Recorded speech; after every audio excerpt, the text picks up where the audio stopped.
Ahora sí. Bueno, buenas noches.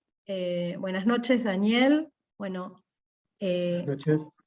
muchísimas gracias por la disposición para este encuentro. Bueno, quiero contarles que está con nosotros en este momento, aportando sus conocimientos y sus ideas, el licenciado en Biología Daniel Arzuaga.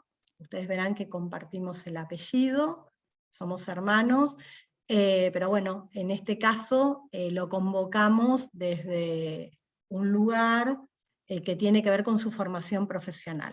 Como dije, es licenciado en Biología, recibido en la Universidad Nacional de La Plata, y lo convocamos para que nos cuente un poco en relación a un tema que es muy importante y que está en este momento muy en el tapete, que tiene que ver con los humedales. Entonces, bueno, por un lado, me gustaría, Daniel, que nos contaras, aunque sea de una manera resumida, ¿por qué vos, digamos, siendo biólogo, tenés cuestiones para contarnos en relación a los humedales? Bien, buenas tardes a todos. Sé que tienen la presentación, que la compartió Valeria, y bueno, agradecido obviamente de poder participar. Sí, realmente como biólogo, yo he trabajado la mayor parte del tiempo en empresas de ingeniería, construcción, infraestructura, y la verdad que digamos, el trabajo se ha desarrollado en general en lugares en relación con humedales, ¿no? Y esto es muy importante porque básicamente en la mayoría de los lugares donde el hombre desarrolla digamos, su cultura, su organización, su comunidad, existen humedales. Entonces, es muy importante que todo lo que tiene que ver con la relación del hombre con el humedal se ve cada vez más en estrecha relación, ¿no? Entonces, por eso es uno de los temas más importantes, creo yo, y desde el punto de vista ambiental, no solamente a nivel global, sino también a nivel Argentina, ¿no? Entonces, ahí tiene suma importancia y cada vez más, y bueno, por ahí por algunas noticias que últimamente han salido en los medios digamos, periodísticos y demás, pero desde hace muchísimos años que los humedales cumplen un papel muy importante y han estado, digamos, algunas veces en armonía y muchas veces en conflicto con el desarrollo humano, ¿no? Si te parece, bueno, entiendo que ustedes tienen la presentación, vamos a hablar un poco sobre el tema de qué es un humedal, ¿no? Sí. Bueno, según el convenio de Ramsar, que digamos, un convenio firmado en el año 1971 en la ciudad de Ramsar, un humedal es una zona de superficie terrestre plana, digamos, no es una planicie en general, que está temporal o permanentemente inundada con agua, ¿no? Y está regulada por ciertos factores climáticos y obviamente en constante relación con el agua, con el clima y con los seres vivos que la habitan. Como característica fundamental, Valeria, tiene que ver con que el suelo siempre está saturado con agua o la mayor parte del tiempo.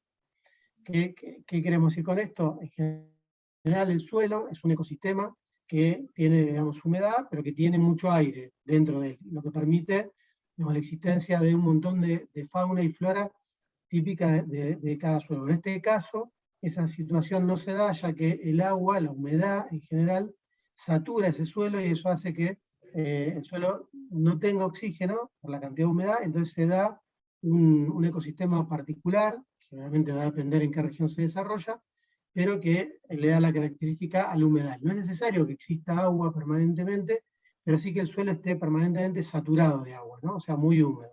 Esa sería, digamos, un poco la definición de un humedal. Sería, perdón, Sí, sería como un suelo permanentemente encharcado. exactamente, sería un suelo permanentemente encharcado, anegado, saturado de agua, ¿sí? Y como hablábamos, la particularidad que tiene es que a través del tiempo, en general, las culturas han tendido a ir y a sentarse en lugares de humedales. ¿Por qué? Básicamente porque lo más importante antiguamente era la existencia de agua, ¿no? Para el desarrollo de la vida, el agua es fundamental, y antes, donde no había, obviamente, sistemas de extracción y conducción de agua, bueno, la gente se asentaba donde había agua. Entonces por eso, como bueno, una de las fotos yo marqué, por ejemplo, esta primera foto que figura en el PowerPoint, si ustedes ven, a la izquierda se ve digamos, un pequeño pueblo en el medio de una laguna, y a la derecha se ve una ciudad más grande del mundo, que es DF en México. Entonces, la capital de México fue fundada, ¿sí? Por los aztecas en un humedal, ¿sí? Entonces, fíjense, este es un caso, como venimos, este es otro caso que, bueno, muy conocido últimamente. Este es el caso de Nordelta, donde se construyó prácticamente una ciudad privada dentro de un humedal, y bueno, que últimamente en las noticias salió por entrar en conflicto con los carpinchos y demás, porque sigue siendo un ecosistema, pese a que ha sido muy modificado, como se ve en la fotografía. Y después acá tenemos otro ejemplo, por ejemplo, ¿no? donde se ve una ciudad, como Bogotá en este caso, donde también fue, al igual que DF en México, fue fundada directamente en humedales, no sobre humedales. O sea, lo que se hace en general, lo que ha hecho históricamente fue secar los humedales mediante canales, rellenarlos con material, y bueno, eso hizo que se pudieran fundar ciudades encima de humedales. Con, digamos, por un lado, la facilidad de tener agua cerca, pero con muchas consecuencias desde el punto de vista ambientales que al principio no se veían, y que, bueno, en los últimos 40, 50 años han empezado a evidenciar muy fuertemente, digamos, los perjuicios, ¿no? de eliminar los humedales. Históricamente siempre fueron considerados como lugares, digamos, no productivos, que no servían para nada, ¿sí? Comprende zonas, como les mencionaba más adelante, en la presentación al principio, el humedal comprende zonas con propiedades geológicas muy diversas, ¿no? No hay un solo humedal, un solo tipo de humedal. Comprende ciénagas, esteros, marismas, pantanos, bueno, una serie entonces, de ecosistemas diferentes, pero que todos reúnen la misma característica, como les decía, que es la saturación del suelo, el encharcamiento del suelo por agua. Pero va desde lagos de montaña, humedales de montaña, ¿sí? Hasta turberas, hay planicies de inundación, bosques de pantanos, bueno, manglares que se dan a nivel de las costas, en el mar, marismas, e incluso hasta los arrecifes de coral son considerados también, digamos, humedales, ¿no? Entonces antes se consideraba que los humedales, digamos, no aportaban nada, y por eso se tendía a rellenarlos o a secarlos, y luego se construía sobre ellos, básicamente. Exactamente. Históricamente, digamos, las sociedades no le han dado la importancia ecológica que tienen, y siempre se lo ha considerado, siempre han tenido muy mala fama, ¿no? Primero que para construir la infraestructura en general es un mal sitio, ¿no? Para construir ciudades, para construir caminos, puentes, cualquier tipo de infraestructura, digamos, si no se tiene un terreno firme, es mucho más difícil construir. Por ende, en general, cuando se ha querido construir, bueno, se ha rellenado estos humedales. Por otro lado, al ser tierras bajas, pero siempre inundadas, se hace muy difícil el acceso, ¿no? No son aguas profundas, con lo cual también, si queremos, por ejemplo, todo lo que tiene que ver con la actividad portuaria, ¿sí? Tampoco son aptas para actividad portuaria. Entonces, ¿qué se ha hecho muchas veces? Se ha dragado y se han buscado aguas más profundas, justamente para poder generar el ingreso y egreso de los buques, de los barcos, ¿no? Entonces, históricamente tampoco servían a nivel de puerto, que es uno de los principales desarrollos que ha tenido la sociedad siempre. Y por otro lado, en general, se los relaciona mucho, y es cierto, con la presencia de mosquitos, ¿no? Entonces también eso ha generado que bueno, que obviamente hayan sido consideradas tierras malas, las tierras bajas, como algo no propio para el desarrollo, ¿sí? Y no se han tenido en cuenta los beneficios que tiene, que son muchos y muy diversos, ¿no? Desde el punto de vista no solamente ecológico, pero que sí que son fundamentales, ¿no? ¿Cuáles son estos beneficios? Bueno, principalmente, mirá, son primero, son un gran reservorio de CO2, o sea, estos ecosistemas capturan el dióxido de carbono del ambiente y tienen una muy alta capacidad para esa captura, mucho más alta de cualquier otro ecosistema, ¿no? Que está dado básicamente porque los sistemas acuáticos son sistemas muy, muy fértiles, muy productores de materia orgánica, entonces capturan el dióxido de carbono. Retienen y almacenan agua, son como grandes esponjas, ¿no? Entonces, lo que hacen es, en el caso de las inundaciones, ellos retienen mucha agua de la inundación y hace que aguas arriba, por decirlo, tierra arriba, las inundaciones sean mucho menos violentas y mucho menos rápidas, ¿no? Nos da más tiempo a que, digamos, tomemos medidas en cuanto a las inundaciones, lo mismo en las sequías. Al retirarse el agua y no llover por un determinado tiempo, el humedal actúa como una esponja húmeda y permite que no se sequen, digamos, todos los ecosistemas y obviamente la vegetación que hay ahí, y permite que la flora y la fauna se conserven, ¿no? Bueno, teniendo en cuenta, por ejemplo, la zona de Ensenada, Berisso, es una zona netamente de humedal, ¿no?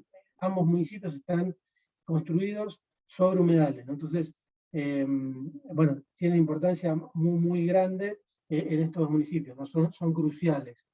Son regulares de temperatura, tanto en invierno como en verano. El agua siempre es un regulador de temperatura, entonces hace que los inviernos no sean tan fríos y los veranos no sean tan cálidos.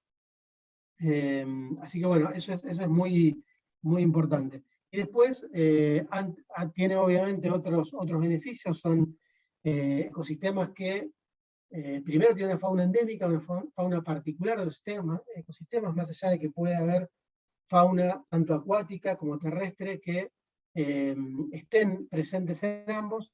No obstante, tiene vegetación y fauna que son propias de los humedales, ¿no? Un ejemplo claro son los carpinchos, ¿no? Los carpinchos es un animal, el roedor más grande del mundo, que es típico de los humedales. O sea, no lo vamos a encontrar ni en aguas más profundas, ni tampoco en terreno firme. Siempre están, digamos, entre la tierra firme y lagunas, esteros y demás, ¿no? Bien, y como les decía, esas son algunas de los beneficios que tiene. También obviamente de esparcimiento, de turismo, ¿no? Los principales humedales que tenemos en Argentina. En Argentina hay muchísimos lugares y sirven también como esparcimiento. Pero, por ejemplo, un ejemplo claro es todo el desarrollo costero que se ha hecho en Argentina ha sido tapando, soterrando estos humedales. De hecho, por ejemplo, el relleno más grande que hubo en Argentina, que es el de Villa Domínico, es un relleno sanitario que se construyó, y si uno ve la legislación y el decreto que digamos, posibilita que esas tierras sean utilizadas para relleno, justamente lo que busca ese decreto, que es un decreto de la década del 70, es darle utilidad a esas tierras, ¿no? Porque las considera específicamente como tierras inútiles. Entonces, ¿para qué se utilizan? Para hacer un enorme relleno sanitario y arrojar toda la basura de Ciudad de Buenos Aires y conurbano bonaerense. O sea que fíjense que un lugar natural se utilizó para un relleno sanitario, lo cual hoy, digamos, no está bien visto desde el punto de vista ecológico, ¿no? Bien, como habíamos repasado también, el convenio de Ramsar hoy alberga 1.900 lugares sitios Ramsar, con más de casi 2 millones de kilómetros cuadrados, pero obviamente hay muchísimos más sitios que no son sitios de importancia internacional, pero que sí son humedales, ¿no? Entonces se calcula que hay más o menos casi 20 millones de kilómetros cuadrados de humedales en todo el mundo, ¿no? Acá la foto, por ejemplo, es uno de los humedales y digamos que se asentó en una de las ciudades más conocidas del mundo, en este caso el humedal queda en Italia, y la ciudad que se conoce que es una isla que está aquí en el medio, es Venecia, ¿no? O sea, Venecia está construida en lo que nosotros llamamos un humedal, y básicamente ahí sí el humedal tuvo una importancia, digamos, estratégica, porque los comerciantes venecianos lo que vieron es que en tierra firme eran rápidamente invadidos por los ejércitos enemigos, y también por agua podían llegar también muchos ejércitos e invadirlos. Entonces decidieron hacer una ciudad, digamos, en un lugar que tuviera agua para que no fuera accesible por tierra, pero que no fuera profunda para que no pudieran entrar los barcos, ¿sí? Bueno, fue una buena idea porque de hecho Venecia estuvo muchísimos años sin ser invadida, gracias a que se construyó en un humedal, ¿sí? Ajá. Así que, bien, eso es un poco, históricamente, como les decía, se han ido utilizando y se han ido destruyendo humedales. Se calcula que se han destruido más de casi el 90% de los humedales que había en el mundo ya, o sea que solamente quedaría un 10% de sus humedales, y en los últimos 120 años se han destruido el 64% de sus humedales, o sea que se ha acelerado muchísimo la depredación y la destrucción de esos humedales. Bueno, algo que obviamente claramente tenemos que evitar, porque si queremos tener un futuro desde el punto de vista como ecosistema, desde el punto de vista planetario, necesitamos conservar los humedales, ya que son fundamentales en la conservación de la biodiversidad, del recurso como es el agua dulce y demás, ¿no? Bueno, y como otro problema que tenemos en los humedales, aparte de ser tapados y ser dragados y ser desecados, es que en general los residuos cloacales son enviados sin ningún tratamiento en la mayoría de los países, sobre todo en los países en vías de desarrollo, a los humedales. ¿Por qué se hacía esto? Porque, bueno, en general siempre han tenido una muy buena, eso que hablamos, ¿no? La generación de biomasa y la captura de dióxido de carbono ha permitido que cuando se envía materia orgánica, esta pueda ser transformada justamente en plantas y en organismos nuevos. Pero cuando la contaminación es muy intensa, se produce, bueno, obviamente la imposibilidad del sistema de depurarse, entonces termina contaminándose, termina viéndose muy afectado, y muchas veces no solamente la contaminación de materia orgánica, sino de pesticidas, de insecticidas, digamos, de cualquier tipo de sustancia química que hace que, como metal pesado, por ejemplo, que termine completamente contaminado el humedal y claramente no pueda reponerse. O sea, más allá de que siga habiendo humedad en el ambiente y siga habiendo agua, ya se mata por completo la flora y la fauna y ya el humedal no tiene recuperación. Y ahí también se empiezan a dar procesos erosivos sobre la costa que pueden generar mayores problemas, ¿no? Argentina aproximadamente tiene un 21% de territorio que es de humedal, o sea, una gran cantidad de territorio es humedal, y ciudades importantes, como bueno, Buenos Aires, Rosario, Santa Fe, Ensenada, Berizo, Bahía Blanca, están emplazados sobre humedales, ¿no? Así como vimos que muchas grandes capitales del mundo están emplazadas en humedales, lo mismo se da en Argentina, ¿no? Así que bueno, como les digo, esta es una fotografía abajo a la derecha de lo que era el puerto de Buenos Aires. Si ahora vamos a Buenos Aires, no vamos a encontrar costas, no vamos a encontrar un humedal, sino que vamos a encontrar permanentemente agua en la costa del río. Esto es porque se ha llevado la costa del río, se ha avanzado sobre el río con la costanera, y eso hizo que se eliminara el humedal, ¿no? Pero históricamente siempre la costa del Río de la Plata, de la ciudad de Buenos Aires específicamente, fue una costa baja, húmeda, donde incluso para que se pudiera hacer la carga y descarga de los barcos, no llegaban los barcos al puerto, sino que se hacían grandes pasarelas sobre pilotes y se utilizaban carretas de ruedas muy altas, exactamente, con bueyes y ruedas muy altas para poder transportar la mercadería desde los barcos hasta estos corredores que se hacían en madera, ¿no? Pero era imposible llegar en barco hasta la costa del puerto específicamente, ¿no? Cosa que hoy sí se ha dado. Si ustedes ven en Puerto Madera, incluso se ha dragado, toda esa zona se puede llegar perfectamente en buque el día de hoy, ¿no?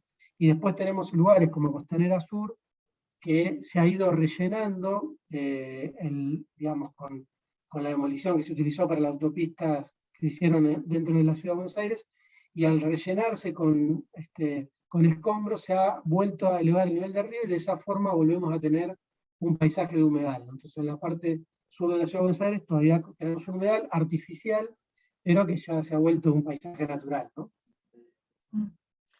Daniel, en nuestro país en este momento se está intentando que se pueda resolver la cuestión de la ley de humedales. Está ahí intentando poder salir, está ser votada para que pueda salir.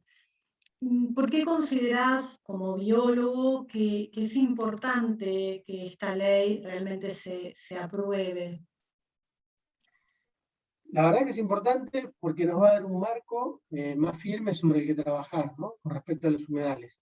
Un marco de referencia para poder, digamos, en base a eso, generar leyes y reglamentaciones a nivel nacional, pero a nivel provincial y a nivel también municipal. La ley que se pretende votar es una ley de presupuesto mínimo, ¿no? Es una ley nacional que la nación en general, digamos, vota ese tipo de leyes y después las provincias tienen que, digamos, sumarse, adoptar esa ley como propia. Muchas provincias adhieren a la ley y muchas provincias lo que hacen es generar una ley provincial que es copia o muy parecida a la ley nacional.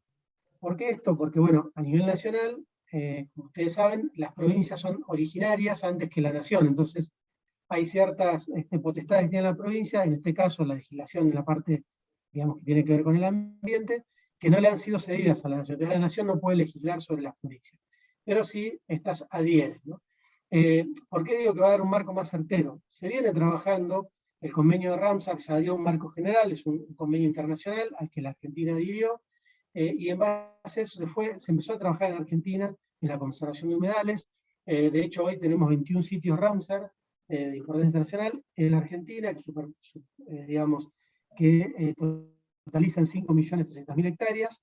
Bueno, yo les dejé en la presentación todos los que son parte de esto, pero es importante saber que a partir de la aprobación de una ley marco, se sumó el convenio Ramsar a la legislación argentina. Hoy por hoy el convenio Ramsar es parte de la legislación argentina. Ahora, es un convenio general, ¿sí? Se viene trabajando en la generación de más sitios de conservación de humedales, pero hay que trabajar en una ley específica que nos permita claramente saber qué se puede hacer en los humedales, qué no se puede hacer, cómo hacer un desarrollo sostenible de esos humedales, porque está claro que nosotros no podemos decir, bueno, los humedales no se tocan, ¿no?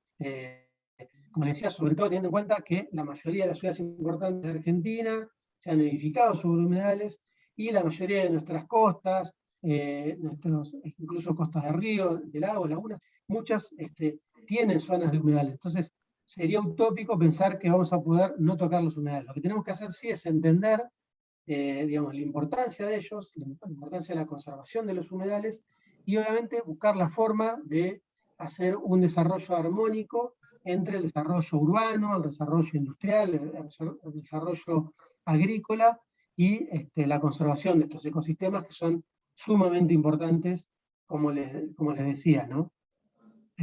Tengan en cuenta que estos humedales no solamente sirven, como hablábamos, por el hecho de tener especies endémicas o de ser sitios de anidamiento de muchas especies migratorias, sino que también son sitios de esparcimiento, ¿sí? que tiene toda la población en general, son sitios que tienen alto valor histórico, alto valor cultural, y son sitios, como les dije, que están en perfecta interrelación con otros ecosistemas y que la destrucción de un humedal genera también la destrucción de los ecosistemas circundantes, ¿no? O sea, si nosotros, por ejemplo, devastamos un humedal, lo que hacemos es aumentar la cantidad de inundaciones que se dan en la región, la cantidad de sequías, ¿sí? Por ejemplo, la inundación que se dio en La Plata hace unos años, una inundación trágica, fue una inundación que si el humedal hubiera estado en buenas condiciones, no se hubiera dado, ¿sí? Porque esa agua hubiera sido absorbida por el humedal, ¿sí?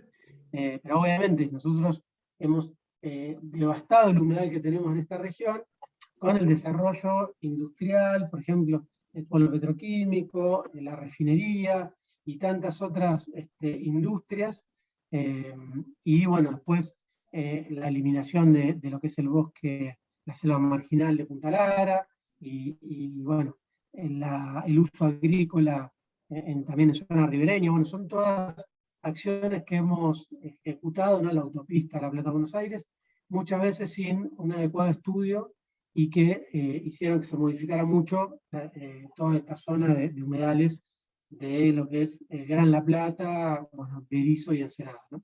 Así que Creo que es importante tener una ley porque eso también va a dar certidumbre, no solamente a los que estamos preocupados por los humedales desde el punto de vista científico, sino también a lo que tiene que ver con la comunidad, a lo que tiene que ver con los legisladores, que a partir de esta ley van a poder seguir legislando, como les decía, no solamente legisladores nacionales, sino provinciales, incluso concejales municipales, y también el Poder Ejecutivo, en general, en toda su dimensión, va a poder tomar acciones ya concretas, ¿no? O sea, digamos, vas a ver cuáles son las leyes, que las leyes son reglas de juego, básicamente, para poder tener desarrollo. Y lo que va a permitir también que ante una ley concreta y una ley clara, bueno, las personas, o las organizaciones, o las empresas, o las entidades que incumplan con esa normativa puede ser sancionada, ¿no? Cosa que hoy es bastante difícil de realizar.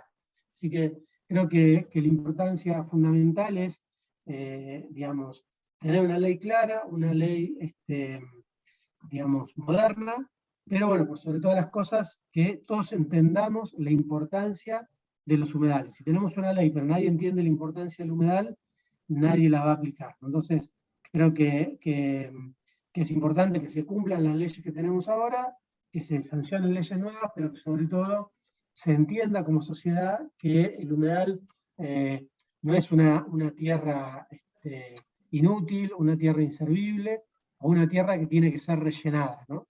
Muchas veces vemos que la gente, para construir casas, en vez de buscar terrenos altos, lo que hace es rellenarlos, ¿no? Entonces, bueno, ahí lo que estamos haciendo muchas veces es yendo sobre los valles de inundación de los ríos, de los arroyos, y eso hace que después, cuando hay inundación, las casas terminen con 1 metro o 2 de agua, pero no porque la inundación fue extraordinaria, sino porque no le dejamos lugar al agua, ¿no? No le dejamos lugar a que el río, el arroyo o la creciente del río pueda ser absorbida por estos lugares, ¿no? Eliminamos los humedales y generamos estos desequilibrios ecológicos, ¿no? Que tanto mal le hacen después a la sociedad. Bueno, muchísimas gracias. Quiero aclarar que mi pantalla está apagada porque Daniel no está en la Argentina, está trabajando en Chile. Esta es la segunda vez que tenemos este encuentro. La primera vez, por un error mío, no se grabó en condiciones para poder tener el video, así que bueno, doblemente gracias. Y bueno, me parece que es un muy buen aporte, sobre todo para las futuras docentes, que son nuestras alumnas, en relación a también la ciudad donde ellas se están formando, que es Ensenada. Y bueno, me parece que también es un material muy interesante para que pueda ser divulgado y pueda ser comentado y esté a disposición de otras personas. Así que muchísimas gracias, gracias por la hora, es tarde, pero bueno, muchísimas gracias. Bueno, sí, yo la verdad que te agradezco, Vale, la invitación a esto. Me encanta poder ayudar a difundir estos temas y sobre todo, bueno, entiendo que van a ser futuras maestras de inicial y bueno, creo que por ahí se empieza, ¿no? Creo que el mayor aporte que uno puede hacer en todos los temas y sobre todo en temas ambientales es en los niños y en las edades más jóvenes, ¿no? Creo que ahí se han dado cambios muy importantes a nivel ambiental, a nivel mundial, y no se ha hecho con la gente adulta, ¿no? Se ha empezado siempre por las generaciones más jóvenes que cuando se vuelven adultos y empiezan a tener toma de decisiones, toman decisiones en base a lo que por ahí una maestra de nivel inicial, de primaria, fue difundiendo en ellos y eso fue haciendo, fue sembrando una semilla que, bueno, cuando adultos hizo que fuera importante este tema, ¿no? Así que yo creo que lamentablemente muchos adultos tenemos la batalla perdida en el tema ambiental, pero creo que va a ser importantísimo lo que ustedes puedan generar en estas generaciones futuras, ¿no? No nos olvidemos que cuidar el medio ambiente, uno de los preceptos es eso, ¿no? Garantizar un ambiente sano para las generaciones futuras. Así que creo que es fundamental el aporte. Cualquier duda, consulta, le pueden pedir a Valeria, a mi mis contactos, yo no tengo problema en que me hagan cualquier duda, cualquier consulta con respecto al tema, no tengo problema en contestarlo y espero que bueno, haya sido de utilidad la presentación y esta exposición.